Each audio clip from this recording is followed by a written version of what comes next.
जहाँ हम आज पानी की एक-एक बूंद के लिए तरस रहे हैं, लेकिन क्या आप जानते हो, सैकड़ों साल पहले चित्तौड़गढ़ में पानी बचाने की ऐसी व्यवस्था थी, जो आज भी हमें हैरान कर देती है। ये कहानी है एक ऐसी ही बावड़ी की जो सिर्फ पत्थरों का ढांचा नहीं, बल्कि मेवाड़ की बुद्धिमत्ता और दूरदर्शिता का जीता जागता प्रमाण है। चित्तौड़गढ़ किले के नीचे पहले प्रवेश द्वार पाडन पोल के पास जैसे ही आप आते हो, बाईं तरफ एक शांत जगह दिखाई देती है, लेकिन ये सन्नाटा अपने अंदर एक बहुत बड़ी कहानी छुपाए बैठा है। इस बावड़ी का नाम मेवाड़ के महान योद्धा महाराणा प्रताप की माता जयंता बाई के नाम पर रखा गया। ये सिर्फ एक बावड़ी नहीं, बल्कि उस माँ के सम्मान का प्रतीक है, जिन्होंने मेवाड़ को एक अमर योद्धा दी। जैसे जैसे आप नीचे उतरते हो, वैसे वैसे ठंडक बढ़ने लगती है।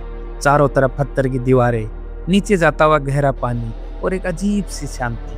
ये सिर्फ एक संरचना नहीं, बल्कि एक सोच है, एक विज्ञान है। लेकिन असली रहस्य अभी बाकी है। किले के ऊपर लगभग 84 वाटर टैंक बनाए गए थे। जब ये टैंक भर जाते थे तो उनका ओवरफ्लो सीधे इस बावड़ी में आ जाता था। यानी सैकड़ों साल पहले पानी की एक एक बूंद को बचाने के लिए इतनी अद्भुत व्यवस्था बनाई गई थी। आज हम इसे रेन वाटर हार्वेस्टिंग कहते हैं, लेकिन मेवाड़ में ये सदियों पहले हो चुका था। एक समय था जब चित्तौड़गढ़ में ऐसी 40 से ज्यादा बावड़ियां हुआ करती थी, लेकिन आज ज्यादातर बावड़ियां समय के साथ नष्ट हो चुकी है। लापरवाही और बदलते समय ने हमारी इस विरासत को हमसे छीन लिया है, और अगर हमने अब भी इन्हें नहीं संभाला तो आने वाली पीढ़ियां इन्हें सिर्फ किताबों में देख पाएगी। जयवंता बावड़ी सिर्फ एक जल स्रोत नहीं, ये मेवाड़ की सोच है, उनकी दूरदर्शिता है और हमारी जिम्मेदारी भी। ये हमें याद दिलाती है कि असली ताकत सिर्फ तलवार में नहीं, बल्कि सोच में होती है। अगर आप चित्तौड़गढ़ आए हैं तो इस जगह को सिर्फ देखना मत, इसे महसूस करना। राजस्थान में चित्तौड़ के किले के अंदर एक ऐसा मंदिर मौजूद है तो सिर्फ एक पूजा स्थल नहीं, बल्कि समय के साथ बदलते इतिहास की सबसे बड़ी मिसाल है। कभी यहाँ सूर्य भगवान की पूजा होती थी और आज यहाँ माता काली का विराजमान है। आखिर क्या हुआ इस मंदिर के साथ, कैसे बदला इसका स्वरूप? आज हम जानेंगे इस रहस्यमयी मंदिर की पूरी कहानी। अरावली की पहाड़ियों पर बसा है चित्तौड़गढ़ किला, भारत का सबसे विशाल और गौरवशाली किला। इसी किले के अंदर स्थित है कालिका माता मंदिर, जहाँ हर दिन हजारों श्रद्धालु माता के दर्शन करने आते हैं। लेकिन इस मंदिर की कहानी आज से नहीं, लगभग 1300 साल पुरानी है। 8वीं सदी में बना यह मंदिर माता कालिका का नहीं, बल्कि सूर्य भगवान का मंदिर, जहां उस समय सूर्य पूजा का विशेष महत्व था, और यह मंदिर उसी आस्था का प्रतीक। आज भी मंदिर की दीवारों पर आपको सूर्य देव के चिन्ह और प्राचीन नक्काशी देखने को मिली, तो इस बात का प्रमाण है कि यह कभी एक सूर्य मंदिर था। लेकिन समय के साथ इतिहास ने भी करवट ली। लगभग 14वीं सदी के आसपास इस मंदिर को परिवर्तित कर माता कालिका को समर्पित कर दिया गया, और तभी से यह मंदिर कालिका माता मंदिर के नाम से प्रसिद्ध हो गया। ये बदलाव सिर्फ नाम का नहीं था, बल्कि आस्था और परंपरा का भी था। चित्तौड़ का किला कई आक्रमणों का शिकार हुआ, और इसी दौरान इस मंदिर को भी नुकसान पहुंचा। कई हिस्से टूट गए, कई मूर्तियां क्षतिग्रस्त हो गई, लेकिन एक चीज नहीं टूटी, और वो थी यहाँ के लोगों की आस्था। हर बार विनाश के बाद ये मंदिर फिर से खड़ा हुआ। आज जब आप इस मंदिर को देखते हैं तो इसकी दीवारों पर उकेरी गई बारीक नक्काशी, प्राचीन मूर्तियां और स्थापत्य कला आपको सीधे इतिहास के उस दौर में ले जाती है, जहां एक मंदिर में दो अलग अलग युगों की कहानियां छिपी हुई है। आज कालिका माता मंदिर सिर्फ एक ऐतिहासिक स्थल नहीं है, बल्कि श्रद्धा और विश्वास का केंद्र है। नवरात्रि के समय यहाँ हजारों भक्त माता के दर्शन के लिए आते हैं। माना जाता है कि यहाँ सच्चे मन से मांगी गई हर मन्नत पूरी होती है। एक ऐसा मंदिर जहाँ सूर्य की रोशनी से शुरू हुई कहानी आज शक्ति और भक्ति में बदल चुकी है। कालिका माता मंदिर सिर्फ पत्थरों की इमारत नहीं, बल्कि इतिहास, आस्था और विश्वास का प्रतीक है, जो सदियों से अड़िग खड़ा है। क्या आप जानते हो, चित्तौड़ के किले के अंदर एक ऐसी जगह है जहाँ कभी 64 देवियों की पूजा होती थी, लेकिन आज वो जगह खामोश, वीरान है और रहस्यों से भरी हुई है। ये सिर्फ एक मंदिर नहीं, एक ऐसा शक्ति का केंद्र था जहाँ साधना होती थी, तंत्र होता था, और कुछ ऐसा जिसे आज भी लोग समझ नहीं पाए। राजस्थान के चित्तौड़गढ़ किले में जहाँ हर पत्थर एक कहानी सुनाता है, वहीं एक कोने में छुपा है 64 देवियों का रहस्यमय स्थल। एक पुराने कुंड के किनारे टूटी फूटी मूर्तियां, बिखरे हुए पत्थर और एक ऐसा सन्नाटा जो कुछ कहता हुआ लगता है। इतिहासकारों के अनुसार यह स्थान 64 योगिनी मंदिर का हिस्सा था। 64 योगिनी यानी मां शक्ति के 64 अलग अलग रूप, जिनकी पूजा तंत्र साधना में की जाती है। ऐसे मंदिर भारत में बहुत कम जगहों पर मिलते हैं, और हर जगह इनका एक खास महत्व होता है।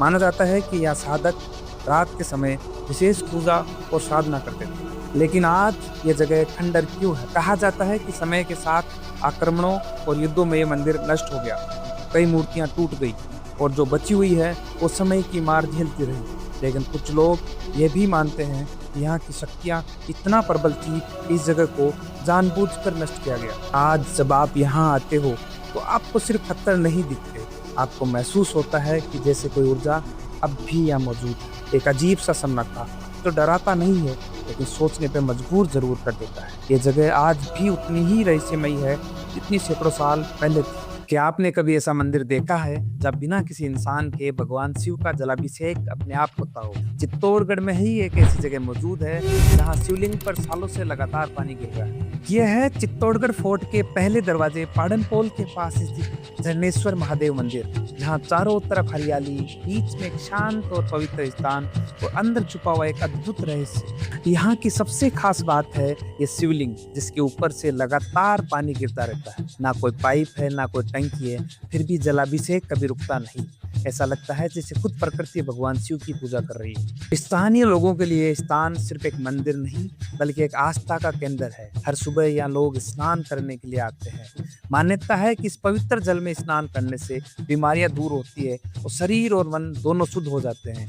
यही वजह है कि सुबह सुबह यहाँ भक्तों की हलचल देखने को मिलती है। लेकिन सवाल अब भी वही है, ये पानी कहाँ से आता है? गर्मी हो या सर्दी, ये जल कभी बंद नहीं होता। वैज्ञानिक दृष्टि से देखा जाए तो ये पानी पहाड़ियों में जमा ग्राउंड वाटर हो सकता है, जो धीरे धीरे चट्टानों के बीच में रिसकर नीचे शिवलिंग पर गिरता है। लेकिन इसकी निरंतरता आज भी इसे एक रहस्य बना देती है। झरनेश्वर महादेव मंदिर एक ऐसी जगह है जहां आस्था और प्रकृति का अद्भुत संगम देखने को मिलता है। ये बहता पानी सिर्फ जल नहीं बल्कि विश्वास है। अगर आप चित्तौड़गढ़ आए हैं तो इस अद्भुत स्थान को जरूर देखें। चित्तौड़गढ़ के किले में स्थित एक ऐसा महल जो बाहर से जितना साधारण दिखता है, अंदर से उतना ही रहस्यमयी है। राणा रतन सिंह जी का यह महल सिर्फ एक राजमहल नहीं बल्कि एक भूल भुलैया है जिसमें छुपे हैं कई अनकहे राज। इतिहास के अनुसार ये महल राणा रतन सिंह द्वितीय द्वारा 16वीं शताब्दी में बनवाया गया। यह महल रत्नेश्वर तालाब के किनारे स्थित है और चारों तरफ से ऊंची दीवारों से घिरा हुआ है। मुख्य प्रवेश द्वार पूर्वी दिशा की ओर है, जहाँ एक भव्य मेहराब और छतरियां बनी हुई है। इस महल का निर्माण आयताकार योजना में किया गया है। इसके अंदर आंगन, चारों ओर कमरे, मीनारे और अलग अलग कक्ष बने हुए हैं। दूसरी मंजिल पर एक खास दरबार हॉल है जहाँ से तालाब का सुंदर दृश्य दिखाई देता है। लेकिन इस महल की सबसे खास बात है इसका भूल भुलैया जैसा ढांचा। अंदर जाते ही रास्ते बदलने लगते हैं, एक जैसे कमरे, संकीर्ण गलियां और एक ऐसे रास्ते जो आपको कंफ्यूज कर सकते हैं। कहा जाता है कि यहाँ गुप्त सुरंगें और हिडन हिस्से भी मौजूद थे जो आपातकाल में सुरक्षा के लिए बनाए गए। महल के मुख्य द्वार के उत्तर में एक मंदिर भी स्थित है जिसे रत्नेश्वर महादेव मंदिर कहा जाता है। इस मंदिर में गर्भगृह, अंतराल और मंडप बने हुए हैं और इसकी बाहरी दीवारों पर सुंदर नक्काशी की गई है। ये दिखाता है कि ये स्थान सिर्फ राजसी निवास नहीं बल्कि धार्मिक और आध्यात्मिक केंद्र भी था। आज ये महल शांत है, लेकिन इसकी दीवारों में अब भी इतिहास की गूंज सुनाई देती है। हर रास्ता, हर कमरा एक कहानी अपने अंदर छुपाए बैठा है। राणा रतन सिंह का ये महल सिर्फ एक ऐतिहासिक इमारत नहीं बल्कि रहस्य, शक्ति और शौर्य का प्रतीक है। अगर आप चित्तौड़गढ़ आए हैं तो इस भूल भुलैया जैसे महल को जरूर महसूस करें। चित्तौड़ के किले में एक ऐसा स्तंभ खड़ा है जो तलवार की नहीं बल्कि आस्था की कहानी सुनाता है। जहाँ विजय स्तंभ वीरता का प्रतीक है, वही ये स्तंभ शांति, ज्ञान और विश्वास का प्रतीक है। करीब 22 मीटर ऊंचा और 7 मंजिलों में बना यह जैन कीर्ति स्तंभ दूर से भले ही साधारण लगे, लेकिन जैसे ही आप इसके पास जाते हो, इसकी बारीकी और भव्यता आपको हैरान कर देगी। इस स्तंभ का हर पत्थर एक कहानी कहता है। चारों तरफ उखेरी गई मूर्तियां, जैन तीर्थंकरों की आकृतियां और अद्भुत नक्काशी। ऐसा लगता है जैसे पत्थरों में भी जीवन बस गया हो। इतिहास के अनुसार इस स्तंभ का निर्माण जैन व्यापारी जीजा भगेरवाल द्वारा करवाया गया और इसे समर्पित किया भगवान आदिनाथ को, जिन्हें जैन धर्म का पहला तीर्थंकर माना जाता है। लेकिन इस स्तंभ से जुड़ी एक और कहानी आज भी लोगों के दिलों में जिंदा है। कहा जाता है कि भगेरवाल समाज के साधु और व्यापारी पूरे भारत की कठिन यात्राएं करते थे। उस समय रास्ते आसान नहीं थे, डाकुओं का खतरा, जंगली जानवर और हर कदम पर जान का जोखिम। लेकिन जब वे सुरक्षित लौटते थे तो भगवान को धन्यवाद करने के लिए ऐसे भव्य स्मारक बनाते थे। यानी ये स्तंभ सिर्फ पत्थरों से नहीं बना बल्कि उस विश्वास से बना है जो डर से भी बड़ा था। ये उस आस्था का प्रतीक है जो हर मुश्किल के बाद और मजबूत हो जाती है। इसके पास स्थित जैन मंदिर जो इस पूरे स्थान को और भी पवित्र बना देता है। यहाँ की शांति, यहाँ की ऊर्जा आपको एक अलग ही एहसास करवाती है। करीब 22 मीटर ऊंचा 7 मंजिला में बना ये स्तंभ सिर्फ ऊंचाई में नहीं बल्कि अपने अर्थ में भी बहुत बड़ा है। ये हमें सिखाता है कि असली ताकत तलवार में नहीं बल्कि विश्वास में होती है। अगर आप चित्तौड़गढ़ आए तो इस स्तंभ को सिर्फ देखना मत, इसे महसूस करना। चित्तौड़गढ़ का किला सिर्फ दीवारों से नहीं बल्कि 7 मजबूत दरवाजों से सुरक्षित किया गया था और हर दरवाजा अपने अंदर एक अलग कहानी छुपाए हुए है। आज हम शुरू करते हैं इस ऐतिहासिक यात्रा का पहला पड़ाव पाडनपोल। चित्तौड़ के किले का पहला प्रवेश द्वार पाडनपोल, यहीं से शुरू होती है इस महान किले की ऐतिहासिक यात्रा। साल 1567 जब मुगल बादशाह अकबर ने चित्तौड़ को घेर लिया और शुरू हुआ एक भीषण युद्ध। इसी पाडनपोल दरवाजे पर मेवाड़ के वीर योद्धा भाग सिंह जी रावत ने दुश्मनों का सामना करते हुए वीर गति प्राप्त की। लेकिन इस जगह से जुड़ी एक और कहानी दिल को छू लेने वाली है। गाड़िया लोहार समाज ने कसम खाई कि जब तक चित्तौड़गढ़ आजाद नहीं होगा तब तक वो किले पे नहीं आएंगे, पक्के घर में नहीं रहेंगे और सदियों तक वे बैलगाड़ियों में रहकर पूरे भारत में घूमते रहे। देश आजाद होने के बाद माननीय प्रधानमंत्री जवाहरलाल नेहरू जी ने उन्हें वापस चित्तौड़गढ़ बुलाया, तब जाकर उनकी प्रतिज्ञा पूरी हुई। पाडनपोल सिर्फ एक दरवाजा नहीं, ये वीरता, बलिदान और अटूट विश्वास की शुरुआत है और यहीं से शुरू होती है चित्तौड़गढ़ के 7 दरवाजों की असली कहानी। यहाँ किले में नहीं इतिहास में प्रवेश होता है। चित्तौड़गढ़ किले के 7 दरवाजों की इस यात्रा में हम आए हैं दूसरे दरवाजे पर, भैरवपोल, जहाँ वीरता की एक ऐसी कहानी लिखी गई जिसे दुश्मन भी सलाम करता है। चारों तरफ युद्ध का माहौल और हर दरवाजे पर मौत और साहस आमने सामने खड़े। इसी युद्ध में मेवाड़ के वीर सेनापति जयमल राठौड़ दुश्मनों से लड़ रहे थे। तभी अकबर की बंदूक से चली एक गोली उनके पैर में लग गई। लेकिन वीरता यही नहीं रुकी। तभी वीर कल्ला राठौड़ आगे आए। उन्होंने जयमल को अपने कंधों पर बैठाया और युद्ध जारी रखा। एक घायल योद्धा और दूसरे कंधे पर उठाए हुए फिर भी दुश्मन के सामने लेटे रहे। ऐसा लग रहा था कि मानो साक्षात इंद्रदेव भगवान प्रकट हो गए। 4 हाथों से लड़ते हुए वो दुश्मन सेना पर टूट पड़े। ये सिर्फ युद्ध नहीं था, ये था असली साहस। उनकी वीरता से प्रभावित होकर अकबर ने भी उनका सम्मान किया और आगरा के किले में हाथी पर सवार उनकी मूर्तियां बनवाई। भैरवपोल सिर्फ एक दरवाजा नहीं, ये उस साहस का प्रतीक है जहाँ हार सामने थी लेकिन हिम्मत नहीं टूटी। यहाँ हर पत्थर जयमल और कल्ला राठौड़ की कहानी सुनाता है। जब एक योद्धा घायल हुआ तो दूसरा उसका सहारा बन गया और दोनों मिलकर अमर हो गए। चित्तौड़ के किले के 7 दरवाजों की इस यात्रा में अब हम पहुंच चुके हैं अगले दरवाजे पर, हनुमान पोल। इस दरवाजे का नाम पड़ा यहाँ स्थित भगवान हनुमान के मंदिर के कारण। युद्ध के समय सैनिक यहाँ आकर हनुमान जी का आशीर्वाद लेते थे ताकि उन्हें शक्ति मिले, साहस मिले और जीत का विश्वास मिले। ये दरवाजा सिर्फ एक रास्ता नहीं था बल्कि आत्मविश्वास का द्वार था, जहाँ से गुजरते हुए हर योद्धा अपने अंदर एक नई ताकत महसूस करता था। हनुमान पोल आज भी उसी शक्ति और विश्वास का प्रतीक है जहां तलवार से पहले विश्वास काम आता था। हनुमान पोल को पार करने के बाद अब पहुंचते हैं एक ऐसे दरवाजे पर जो सिर्फ रास्ता नहीं बल्कि रणनीति का हिस्सा था। जोड़ला पोल, नाम से ही पता चलता है जोड़ने वाला दरवाजा। लेकिन इन दरवाजों को सिर्फ जोड़ने के लिए नहीं बनाया था बल्कि दुश्मनों को रोकने के लिए बनाया था। घुमावदार रास्ते, एक के बाद एक दरवाजे और संकीर्ण मार्ग। रणनीति इतनी मजबूत थी कि जहां दुश्मन के 10,000 सैनिक मरते थे वहीं किले के केवल 500 सैनिक शहीद होते थे। यहाँ हर दरवाजा दुश्मन के लिए जाल था और अपने लिए ढाल। चित्तौड़ के किले के सभी दरवाजों को पार करने के बाद अब हम पहुंच चुके हैं इसके सबसे अंतिम और भव्य प्रवेश द्वार, रामपोल। यह किले का सबसे बड़ा दरवाजा है और इसकी भव्यता चित्तौड़ की शक्ति को दर्शाता है। ये सिर्फ एक प्रवेश द्वार नहीं बल्कि किले की अंतिम रक्षा रेखा था। लेकिन इस दरवाजे की असली पहचान यहाँ स्थित भगवान राम का मंदिर है। यही वजह है कि इसका नाम पड़ा रामपोल, जहाँ से आगे बढ़ना मतलब धर्म और विजय की ओर बढ़ना। चित्तौड़गढ़ का ये किला सिर्फ पत्थरों से नहीं बना, ये बना है वीरों के बलिदान, रणनीति और अटूट विश्वास से। रामपोल उस विश्वास की अंतिम पहचान है। यहाँ तलवार से पहले आस्था काम करती थी। चित्तौड़गढ़ किले में एक ऐसी जगह है जहाँ पत्थर बोलते हैं, जहाँ हर दीवार, हर स्तंभ एक ऐसी कला दिखाता है जिसे देखकर आप यकीन नहीं कर पाओगे कि ये सैकड़ों साल पहले बनाई गई। यह है सतबीस देवरी मंदिर, एक ऐसा मंदिर जो एक नहीं बल्कि 27 छोटे छोटे मंदिरों का समूह है। जैसे ही आप इसके अंदर कदम रखते हो आपको लगता है जैसे आप किसी दूसरी दुनिया में आ गए। चारों तरफ खड़े ये स्तंभ इतनी बारीकी से बनाए गए हैं कि हर एक को देखने में समय रुक सा जाता है। हर नक्काशी, हर डिजाइन इतनी परफेक्ट है कि आज की नई युग की मशीनें भी शायद ही इसे दोबारा बना पाए। लेकिन इस मंदिर की सबसे अद्भुत बात अभी बाकी है। यहाँ सैकड़ों की संख्या में देवियों और स्त्री की आकृतियों की मूर्तियां उकेरी गई। हर एक मूर्ति अलग भाव, अलग अलग मुद्रा और अलग अलग कहानी बयां करती है। कोई नृत्य करती हुई नजर आती है तो कोई ध्यान में लीन है। कुछ मूर्तियां इतनी जीवंत है कि ऐसा लगता है जैसे वो अभी बोल उठी। छत की तरफ देखो तो ऐसा लगता है जैसे पत्थरों में जादू भर दिया गया है। हर डिजाइन, हर आकृति इतनी सिंपल सिटी में बनाया गया है कि नजर हटाना मुश्किल हो जाता है। ये पत्थर नहीं, भावनाएं उकेरी गई। ये सिर्फ एक मंदिर नहीं बल्कि ध्यान और शांति का केंद्र है। यहाँ का सन्नाटा आपको अपने अंदर झांकने पर मजबूर कर देता है। 27 देवरी यानी 27 अलग अलग गर्भ है। हर देवरी एक अलग पहचान, एक अलग कहानी।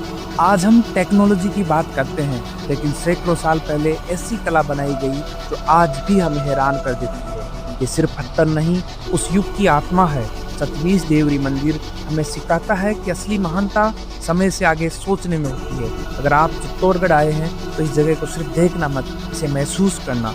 राजस्थान वीरों की भूमि, जहाँ हर कण में शौर्य की कहानी बसी है। आप खड़े हैं चित्तौड़गढ़ फोर्ट में और आपके सामने है कुंभा महल, एक ऐसा स्थान जहाँ सिर्फ राज नहीं हुआ, यहाँ इतिहास लिखा गया, यहाँ बलिदान हुआ और यहाँ पर अमरता की कहानियां लिखी गई। इस महल का नाम जिस शासक के नाम पे पड़ा वो थे महाराणा कुंभा, मेवाड़ के सबसे शक्तिशाली और बुद्धिमान राजाओं में से एक। राणा कुंभा सिर्फ एक योद्धा नहीं थे, वो एक महान रणनीतिकार थे, एक कला प्रेमी थे और एक संगीतज्ञ भी थे। उन्होंने अपने जीवन में 30 से अधिक युद्ध लड़े और ज्यादातर में विजय प्राप्त की। उनकी सबसे बड़ी जीतों में से एक थी मालवा के सुल्तान महमूद खिलजी पर विजय।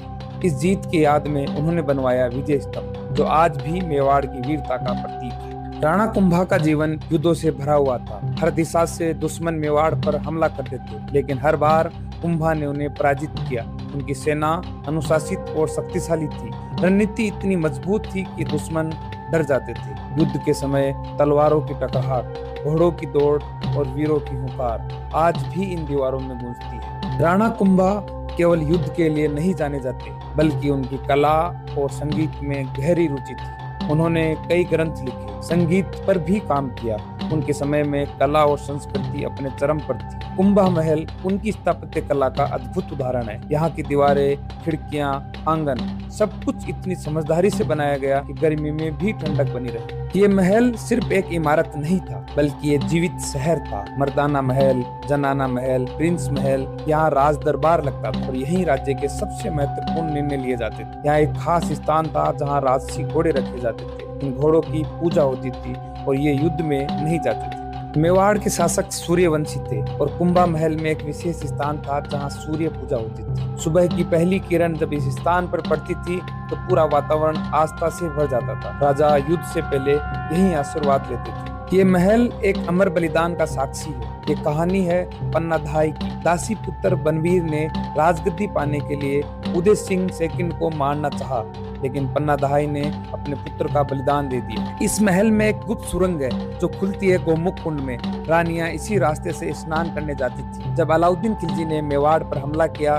तब माना जाता है कि रानी पद्मिनी ने इसी सुरंग के अंदर जोहर किया था और बाकी रानियों ने अग्नि को चुन लिया। आज जब आप यहाँ खड़े हैं तो सिर्फ एक महल नहीं, एक पूरी सभ्यता को देख रहे हैं। राणा कुंभा की वीरता, पन्नाधाय का बलिदान, रानी पद्मिनी का जोहर, सब कुछ यहाँ जीवित है। कुंभा महल सिर्फ पत्थरों का ढांचा नहीं, ये मेवाड़ की आत्मा है। जब आप यहाँ पधारो तो सिर्फ यहाँ देखना नहीं, यहाँ महसूस करना, क्योंकि यहाँ का हर पत्थर वीरता, त्याग और बलिदान की कहानी कहता है। अगर आपको चित्तौड़गढ़ के इस इतिहास को जानकर गर्व महसूस हुआ है तो आपको ऐसे ही छुपे हुए राज, कहानियां और शानदार जगहों के बारे में जानना पसंद है तो अभी हमारे चैनल चित्तौड़गढ़ सिटी टूर को सब्सक्राइब जरूर करें, क्योंकि यहाँ हम आपको सिर्फ जगह नहीं दिखाते, हम आपको उसका इतिहास महसूस करवाते हैं। वीडियो पसंद आया है तो लाइक करें और अपने दोस्तों के साथ शेयर जरूर करें। मिलते हैं अगली वीडियो में एक और नई कहानी, एक और नए इतिहास के साथ।